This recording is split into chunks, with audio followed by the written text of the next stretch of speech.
राष्ट्रीय महापर्व स्वतंत्रता दिवस 15 अगस्त को शनिवार प्रातः 8 बजे से 10:30 बजे तक स्थानीय लोकप्रिय चैरिटेबल एनजीओ नवज्योति सेवा संस्थान के तत्वाधान में देश प्रेम की अलग जगाने के उद्देश्य से शहर के प्रख्यात जैतूना गर्ल्स हाई स्कूल में सांस्कृतिक कार्यक्रम के तहत स्पीच प्रतियोगिता आयोजित की गई। प्रमुख अतिथि के तौर पर विद्वान समाजसेवी नवज्योति सेवा संस्थान के प्रोजेक्ट एडवाइजर मोहम्मद हादी खान साहब उपस्थित हुए। आयोजन की अध्यक्षता जैतूना गर्ल्स हाई स्कूल के प्राचार्य जनाब अफसर अली सर ने की। विशिष्ट अतिथि के तौर पर नवज्योति सेवा संस्थान की अध्यक्ष Shrimati Ranjita Pagare, Jaituna education and welfare society के सचिव जनाब गुफरान खान एवं मध्य प्रदेश जन अभियान परिषद गोगावा विकासखंड के सेक्टर क्रमांक 3 बिलाली के मेंटर श्री केश कुमावत उपस्थित हुए। बतौर विशेष अतिथि जनाब कारी सलमान साहब व जनाब मजहर खान साहब उपस्थित हुए। स्वाधीनता महापर्व में 40 प्रतिभागी छात्राओं के द्वारा देश की अखंडता के लिए कौमी एकता की जरूरत के अंतर्गत अनेकता में एकता यूनिटी इन डाइवर्सिटी विषय पर स्पीच की प्रस्तुति दी गई। सम्मानी मंचासीन अतिथियों ने जज की भूमिका का निर्वहन कर प्रथम, द्वितीय, तृतीय प्रतिभागी का चयन कर उद्घोषणा की,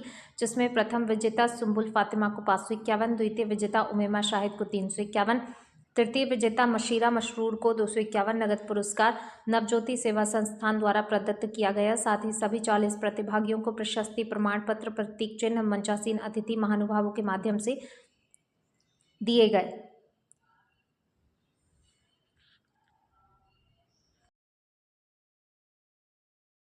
अपने गुजरे हुए कल को याद करने, अपने आप को समझने और अपने आने वाले कल को बेहतर बनाने का दिन है।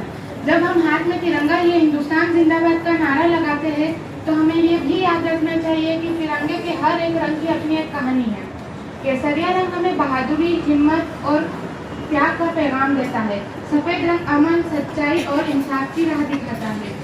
हरा रंग तरक्की, खुशहाली और उम्मीद की निशानी है। और बीच में बना अशोक चक्र हमें यह सिखाता है कि हमें जिंदगी में कभी रुकना नहीं चाहिए, बल्कि हमेशा आगे बढ़ते रहना चाहिए।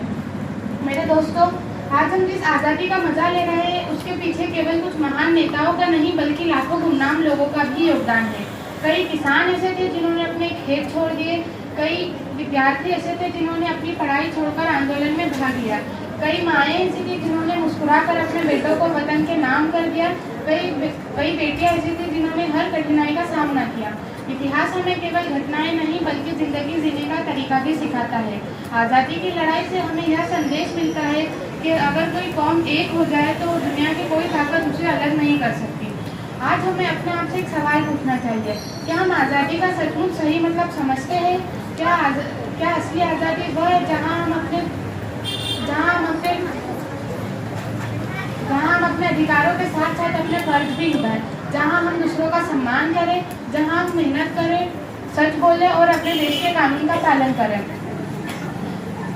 एक विद्यार्थी के रूप में हमारा सबसे बड़ा फर्ज है कि हम अच्छी तालीम हासिल करें, क्योंकि कल का डॉक्टर, इंजीनियर, वैज्ञानिक आज इसी स्कूल में बैठा हुआ है। अगर आज का विद्यार्थी ईमानदार होगा तो कल का भारत मजबूत होगा। अगर आज का विद्यार्थी मेहनती होगा तो कल का भारत दुनिया में सबसे आगे होगा। अगर आज का विद्यार्थी इंसानियत अपनाएगा तो कल का भारत अमन और मोहब्बत का पैगाम देगा। आइए नफरत की जगह मोहब्बत बांटे, झूठ की जगह सच्चाई अपनाएं, स्वार्थ की जगह सेवा का रास्ता चुनें। आखिर में मैं आपसे यही कहना चाहूँगी, वतन हमसे, हम वतन से। शुक्रिया।